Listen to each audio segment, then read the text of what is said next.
Salut à toutes et à tous, c'est Niki et bienvenue pour ce nouvel AVP. Alors aujourd'hui, format légèrement différent de ceux que j'ai l'habitude de faire, tout simplement parce qu'on va faire une réaction en live du teardown de la PlayStation 5 de Sony. Donc là j'ai la vidéo sous les yeux et on va réagir tous ensemble par rapport à ça. Du coup, le teardown de la PlayStation 5, qu'est-ce que j'en pense, qu'est-ce que j'en ai pensé? Eh bien on va voir ça tout de suite, générique.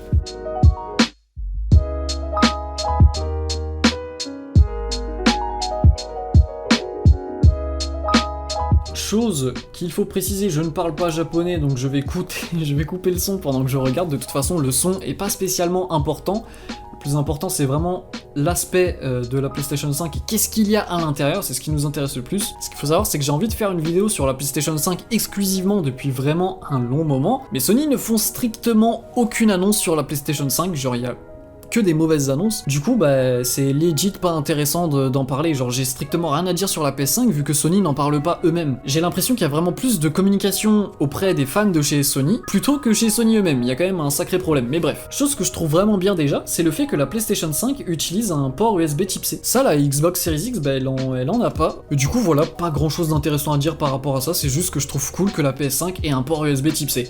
Par contre, le port USB 2.0, les gars, on n'est plus en 2010 en fait. L'USB 2.0 c'est dépassé de fou. Genre en fait, les taux de transfert sont nazes avec de l'USB 2.0. À quoi ça sert? Genre vous voulez brancher une petite lampe de poche dessus?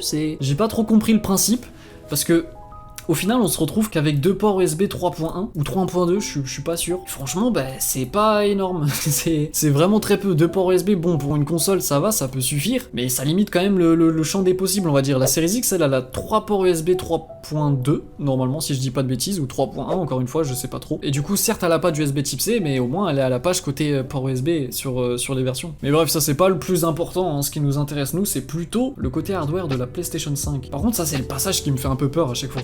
Le mec il tire de ouf sur le plastique, je le vois qui tord le truc. Franchement moi je devrais démonter ça, je serais pas super serein parce que le plastique, si ça pète, bon là c'est un plastique quand même de bonne qualité, encore heureux, mais bon, c'est pas super relaxant quoi. Là par contre un point intéressant à souligner, c'est le fait que le ventilateur est de côté. C'est bien et c'est un peu con à la fois. Parce que mettre un ventilateur de côté qui est même pas au-dessus du socle en plus de la console, ça fait que bah, le truc souffle sur du plastique en fait. Alors certes c'est aéré sur le côté, donc ça peut remonter plutôt facilement, encore heureux. Et il y a du plastique autour pour pas que la chaleur tape les composants. Mais c'est en termes de conception, c'est quand même un peu con quoi qu'il arrive. Mais sinon en vrai, ça change pas tellement la donne. En termes de ventilation, c'est plutôt pas dégueu. Après là on est vraiment sur une ventilation juste qui souffle. La Series X, elle aspire vers le bas et elle souffle vers le haut. En fait le flux d'air il remonte naturellement. Là la chaleur qui remonte vers le haut elle est expulsée sur le côté et c'est tout. Ouais, c'est pas super opti et ça c'est vraiment un truc dont on va y revenir plus tard dans la vidéo, c'est que les ingénieurs de chez Sony ont fait un bon travail globalement, ils ont pas fait le travail le plus optimal par rapport à la puce qui équipe cette PlayStation 5 malheureusement. Et d'ailleurs, chose drôle à noter et qu'on voit un peu plus tard dans la vidéo, à 3 minutes 35, c'est que le ventilateur de la PlayStation 5 a exactement la taille à laquelle je l'attendais. On a vraiment aucune surprise par rapport à ça, hein. C'était obvious. Et ça c'est d'ailleurs un truc qui est devenu récurrent, j'ai envie de dire, avec les précédentes vidéos que j'ai fait, c'est que quasiment tout ce que j'ai dit s'est retrouvé être vrai. Alors est-ce que c'est une surprise? Peut-être pour certaines personnes, mais pour moi c'est absolument pas une surprise, parce que, encore une fois, c'était pas mon opinion, donc c'est normal que ça se confirme aujourd'hui. Jusque là, il y a vraiment rien de bizarre, hein. C'est juste une suite logique. Mais bref, ce ventilo, encore heureux qu'il tourne pas au maximum de sa vitesse, et encore heureux qu'il est plus grand que celui de la PlayStation 4, si je dis pas de bêtises, ouais normalement il est plus gros, parce que putain sinon il ferait un petit boucan.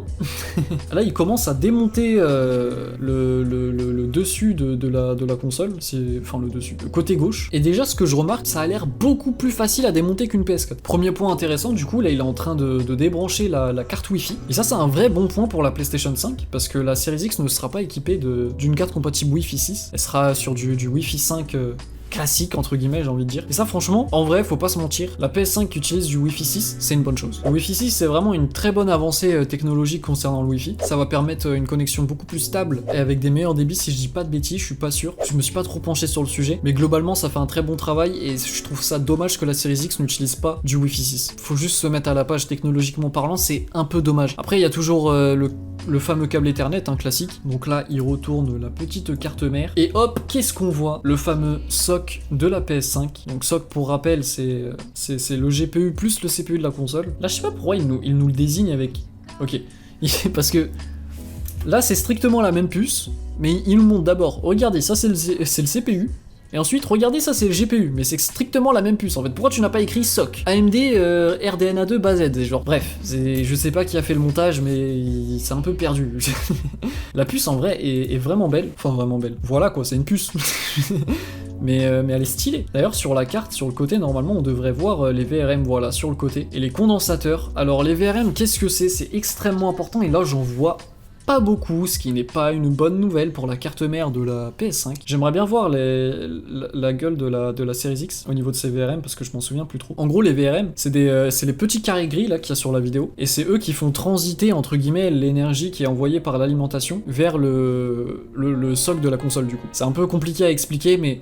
faut juste comprendre que plus il y en a, et meilleurs ils sont de qualité, et mieux c'est. Là j'en vois 6. 6 en vrai, pour une puce comme ça, je pense que c'est ok. Ah je sais pas, je pense que c'est suffisant. Ils ont fait des tests, donc c'est forcément suffisant. Mais un peu plus n'aurait pas été du gâchis, je pense. Ah mais là il parle des VRM, non?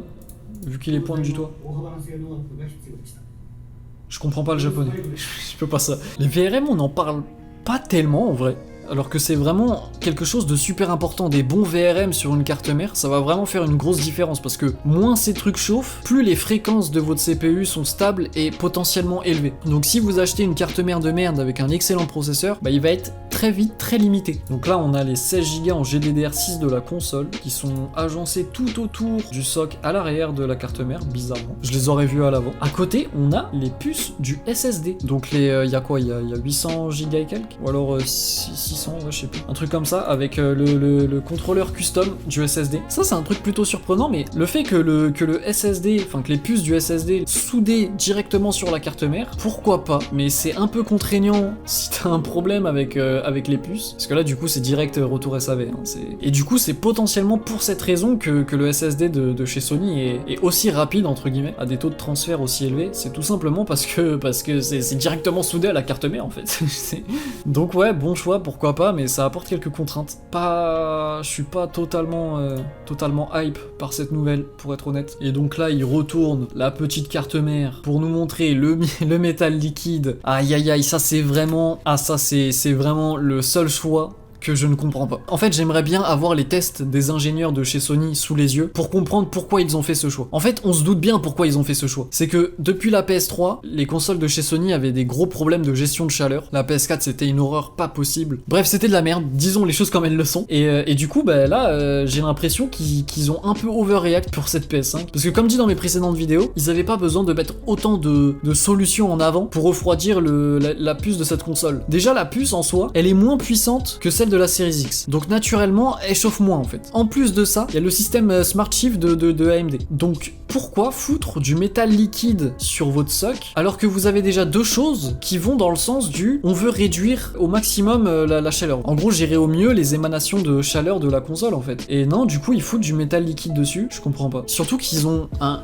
heatsink genre énorme, il est juste ici. Il est vraiment massif, il fait genre la moitié de la taille de la console. Ou peut-être pas à ce point-là, mais on en est vraiment pas loin, je crois on est aux alentours des 35-40%. Il est vraiment gros, il y a pas mal de heat pips. Les heat pips c'est quoi? C'est tout simplement les tuyaux bizarres qui sont sur le côté, qui vont tout simplement rediriger la chaleur entre guillemets. Je sais même pas si on peut appeler ça un heatsink en vrai, mais ouais, on a un gros radiateur. Et pourquoi du coup? Pourquoi ce métal liquide? Franchement, avec un autre design, parce que la Series X en fait, elle arrive à proposer une console qui délivre le meilleur de ses performances et sans un pet de bruit. C'est les retours qu'on a eu sur les tests de la console. Alors pourquoi la PS5 avec une puce qui est censée émaner moins de chaleur n'y arrivait pas et demandait forcément du métal liquide avec un radiateur de cette taille? Encore une fois, genre le radiateur est énorme. Genre là, Sony, ils ont Smart Shift, un énorme radiateur, une puce qui est censée chauffer moins et malgré ça, du métal liquide. Pourquoi?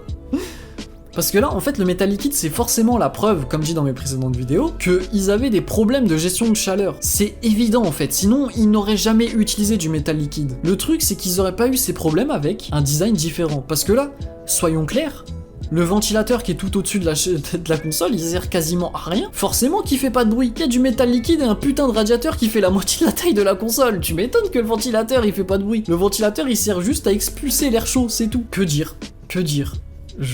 Sony, vous me laissez dubitatif. Parce que là, concrètement, soyons clairs, c'est une belle machine, ils ont fait un très bon travail. On peut pas dire le contraire. Mais le métal liquide, ça apporte tellement de contraintes. Déjà, première chose, je vois que le soc, il y a un truc, un bout de métal bizarre qui est au-dessus, qui est tout autour. Par-dessus, il y a une sorte de mousse un peu bizarre. Je vois à peu près quelle texture c'est, mais j'arrive pas à mettre un nom dessus. Donc, dans l'espace commentaire, dites-moi ce que c'est que ce truc. Du coup, ouais, on isole toute la puce de la partie où il y a le métal liquide, ça c'est une bonne chose. Mais ça, il y aurait pas eu besoin s'il y avait pas de métal liquide en fait. Et surtout, le gros radiateur qui est posé sur la carte mère, ouais.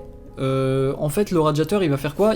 Toute la chaleur va s'étaler dessus. Et le truc c'est que ça c'est très très chaud. Le truc qui est posé sur la carte mère, bon j'imagine que c'est pas non plus collé dessus. Enfin j'espère. Mais moi je trouve pas ça fou personnellement. Hein. Même si c'était pas collé dessus, tu vois, qu'il y avait un truc en dessous. La chaleur va taper dessus en fait. Le truc c'est quoi? C'est du cuivre. C'est fait pour résister au métal liquide. Forcément, ça a été traité. C'est un métal qui a été traité, c'est obligé. Imaginons, il y a un mec qui s'achète une PS5 et au bout de quelques années, il a un problème avec la chaleur de sa console. Qu'est-ce qu'il va faire? Et ben il va devoir changer le métal liquide. Le truc c'est que le métal liquide, c'est plus cher que de la pâte thermique classique, mais du coup à côté faut être vraiment extrêmement précautionneux pour changer du métal liquide. Genre en fait faut bien que vous compreniez que s'il y a une toute petite fuite, minuscule, genre à 1 mm en dehors de la plaque, c'est un court-circuit en fait. Il y a tout qui pète. C'est aussi simple que ça. Le métal liquide, faut vraiment faire attention. Faut traiter le radiateur qui est posé dessus. Et surtout, on connaît même pas la durée de vie en vrai. Je sais pas ça dure combien de temps du métal liquide. Logiquement, ça dure plus longtemps que de la pâte thermique classique. Je suis pas sûr de ça. En vrai, s'il y a des personnes qui utilisent du métal liquide sur leur processeur ou leur carte graphique, dites-moi combien de temps ça vous dure. Normalement, moi je dirais que ça dure plus longtemps que de la pâte thermique, donc ça c'est une bonne chose évidemment. Mais le jour où il faut changer ça, faites très attention. Ou alors faites un retour SAV. Parce que vraiment, faut que ce soit un minimum pro. Surtout la dose qu'il faut mettre. Si t'en mets trop, ça déborde. Et là, c'est une catastrophe. Bref, tout ça pour dire que je comprends pas ce choix de Sony. Pourquoi vous faites ça? Expliquez-moi. Je comprends bien que c'est pour la chauffe de la console, mais encore une fois, avec un design différent, ça ne serait pas arrivé. Pourquoi la Series X, qui a une puce qui chauffe plus, arrive à faire mieux? Sans métal liquide. Ce n'est pas normal. Passons. En fait, les choix qu'ils ont fait en soi, ils sont bons, tu vois, fondamentalement. Ils avaient des problèmes de chauffe depuis la PS3, ça faisait plusieurs années qu'on leur disait de régler ce problème, et là, ils ont réglé le problème, effectivement. Il n'y aura pas de problème de chauffe sur la PS5, ça c'est certain. Le truc c'est que c'est comme si t'es maire d'un village, et genre t'as une éolienne qui alimente tout le village en électricité. Et là, ton village, tes villageois ils te disent oui, on n'a pas assez d'électricité, des fois on a des coupures et tout, c'est chiant. Et toi tu dis quoi? Tu dis je vais foutre une putain de turbine nucléaire en plein milieu du village. Non en fait, non, c'est trop pour le problème qui est pointé du doigt en fait. C'est ça que j'ai envie de dire, c'est que la solution qui a été trouvée répond plus qu'au problème qui est pointé du doigt de base. Je sais pas si c'est extrêmement clair ce que je dis, mais en gros tout ça pour dire que t'as un problème et tu fais plus que ce qu'on t'en demande. Pourquoi tu fais ça? J'ai encore des fanboys qui vont me gueuler dessus en mode que dit que du caca, alors que tout ce que j'ai dit dans mes précédentes vidéos se sont retrouvés être avérés, et que les retours SAV, je les sens venir. Ça sent bon cette histoire. Logiquement, il devrait pas y avoir trop de problèmes, ou en tout cas beaucoup moins qu'avec la PS4 et la PS3. Globalement, ouais, j'ai pas tellement de choses à dire dessus, ils ont fait un bon travail. C'est pas le travail optimal qu'ils auraient pu faire avec cette puce, mais bon, d'ailleurs, je crois qu'il y a potentiellement des personnes qui vont pas comprendre ce que j'ai envie de dire par là, mais imaginons qu'AMD fournissent leurs puces à des fabricants de cartes graphiques, de cartes mères, etc. Ce qui est déjà d'ailleurs le cas. Du coup, Asus, MSI, EVGA, Gigabyte, toutes ces marques-là. Et ces marques, qu'est-ce qu'ils vont devoir faire? Ils vont devoir faire un produit optimal pour l'utilisation de la puce qui est envoyée par AMD. Et du coup, on va avoir certains designs, on va avoir un certain nombre de ventilateurs, on va avoir plus ou moins de VRM sur les cartes mères, on va avoir plein de trucs comme ça, des radiateurs plus ou moins gros pour tout ce qui est chipset, etc.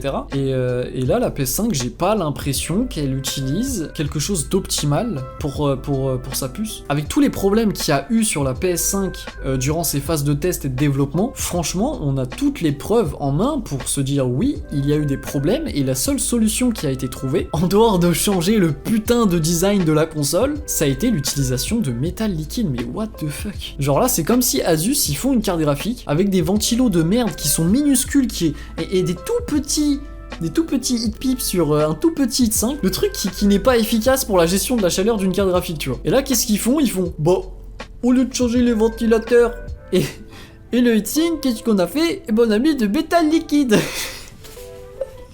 Bon, je grossis le trait en mode c'est des débiles, mais non, c'est effectivement pas comme ça, mais ça se rapproche quand même un peu, faut pas se mentir, là je suis désolé. Alors, en dehors du démontage, je pense qu'il est temps de faire un petit point sur Smart Shift. J'en avais fait un point dans la vidéo pour être honnête, mais je pense que c'est mieux d'en reparler en voix off pour que ce soit beaucoup plus clair pour tout le monde. Alors du coup, AMD Smart Shift, c'est quoi? Smart Shift, c'est tout simplement une technologie qui va permettre d'unifier le TDP de la carte graphique et celui du processeur, afin d'avoir une consommation et une gestion de la chauffe unifiée. Autrement dit, la machine ne gère plus réellement le GPU et le CPU de manière différée, mais de manière unie. C'est quand même plutôt efficace parce que ça permet de réduire la consommation des deux puces et surtout de mieux gérer la puissance allouée aux deux puces suivant ce qui est demandé à l'écran. Imaginons qu'on est dans un jeu vidéo et à un moment précis dans une cinématique. À ce moment-là, la console va avoir plus besoin du CPU que de la carte graphique. Du coup, ça sert à rien de faire tourner la carte graphique à 100% de sa puissance. Du coup, que va faire Smart Shift à ce moment-là? Va tout simplement descendre la fréquence de fonctionnement de la carte graphique et overclocker celle du CPU. Comme ça, le CPU fonctionne plus vite et du coup, la carte graphique elle fonctionne moins vite, mais c'est pas très grave puisqu'on n'a pas réellement besoin de la carte graphique à ce moment précis. Mais ce fonctionnement, cette technologie apporte plusieurs problèmes et notamment des contraintes. Quelles sont ces fameuses contraintes pour commencer?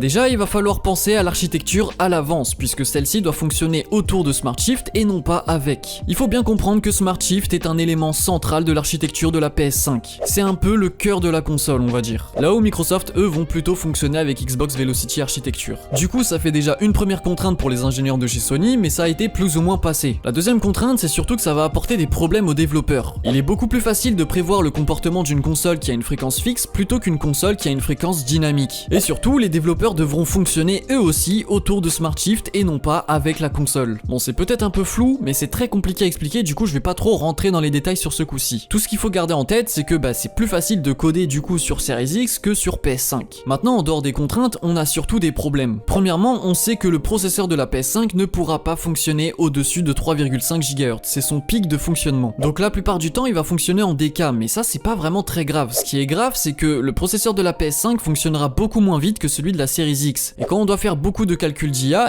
c'est plutôt compliqué parce que c'est le CPU qui doit s'en occuper. Smart Shift sur PS5, et j'ai l'impression que c'est plus le GPU que le CPU de la console qui en profite. 3,5 GHz, c'est pas énorme, et même si le GPU de la console fonctionne avec une très grosse fréquence, c'est-à-dire 2,25 GHz, ça ne règle pas le problème. Surtout que comme dit plus tôt, le GPU de la console lui aussi il fonctionnera pas tout le temps à 2,25 GHz, ce qui fait que les teraflops vont fluctuer. Et du coup la nuance qu'il faut apporter, et c'est là où Sony ont vraiment menti, c'est que les deux puces de la console peuvent certes fonctionner à 100% de leur potentiel en même temps, mais pas à leur fréquence maximale, c'est-à-dire overclocker. Et c'est pourtant les chiffres qu'ont donné Sony. À quoi bon annoncer 10 teraflops et quelques alors que les deux puces ne pourront pas être overclockées en même temps au même moment? Ça n'a strictement aucun sens, c'est purement marketing et c'est vraiment très bas. Quand la console devra faire tourner un jeu qui en demandera autant au CPU qu'au GPU, il ne pourra pas overclocker les deux puces en même temps. Du coup, toutes les rumeurs et théories qu'il y a eu autour de la PS5 et de sa puissance et du coup de ses performances relatives, c'était pas totalement infondé, c'était même plutôt réaliste. Ça se remarque d'ailleurs avec tous les leaks qu'on a eu dernièrement. On sait que la PS5 se débrouille beaucoup moins bien que la Series X, même avec Smart Shift, et ça c'était évident, c'était couru d'avance. Et d'ailleurs, l'utilisation de métal liquide au dernier moment paraît beaucoup plus logique maintenant. Overclocker un GPU à 2,25 GHz, c'est vraiment énorme et plutôt culotté. Mais bon, Sony n'avait pas vraiment le choix, ils avaient une puce moins puissante et fallait plus ou moins tenir tête à Microsoft sur ce plan. Bon, au final, ils ont pas réussi à leur tenir tête, mais ils ont un peu fait du damage control, on va dire. Et à quel prix? Le métal liquide. Imaginons que on ait deux situations, et dans les deux cas, on ait le même frigo avec exactement les mêmes choses à l'intérieur. Dans la première situation, on va avoir deux personnes dans l'appartement qui vont du coup partager le contenu de ce frigo. Et dans la deuxième situation, on a toujours ces deux personnes, mais ils ont chacun un côté du frigo pour eux. Dans le premier côté, vous devez faire attention à ne pas trop manger ce qu'il y a dans le frigo pour en laisser à votre partenaire. Alors que dans le deuxième côté, vous savez déjà ce que vous avez, ce que vous pouvez utiliser, vous pouvez vous organiser vous-même pour le mois à venir jusqu'à que vous refaites des courses. Je sais pas si c'est très clair, mais tout ça pour dire que le GPU et le CPU de la console doivent s'organiser pour fonctionner au mieux ensemble. Chose qu'on n'a pas besoin de faire avec deux parties séparées, donc sans Smart Shift. Si la fréquence du GPU descend parce qu'on n'a pas besoin d'une puissance extraordinaire à un certain moment, bah le nombre des teraflops il va vachement diminuer, et genre beaucoup plus que ce qu'on imaginait. Genre on a eu des leaks sur le sujet, quand la PS5 doit faire des calculs avec énormément d'IA ou des choses comme ça qui vont demander beaucoup de puissance au CPU, la console elle peut descendre à 6-5 teraflops, c'est un truc de fou. Genre on se rapproche de plus en plus de ce que propose la Series S en termes de puissance brute avec son GPU. Moi je trouve ça vraiment affolant. C'est un peu comme le SRAM avec la Xbox One. Le SRAM c'était vraiment un truc de fou, il y avait moyen d'en faire des trucs vraiment intéressants, mais ça demandait trop de travail aux développeurs. Alors même si après Microsoft ont facilité la tâche avec des API, des SDK, etc., ça restait plus compliqué que de dev sur une PS4. Et bah là, les rôles s'inversent. Ça va être plus compliqué de dev avec une PS5 plutôt qu'une Series X.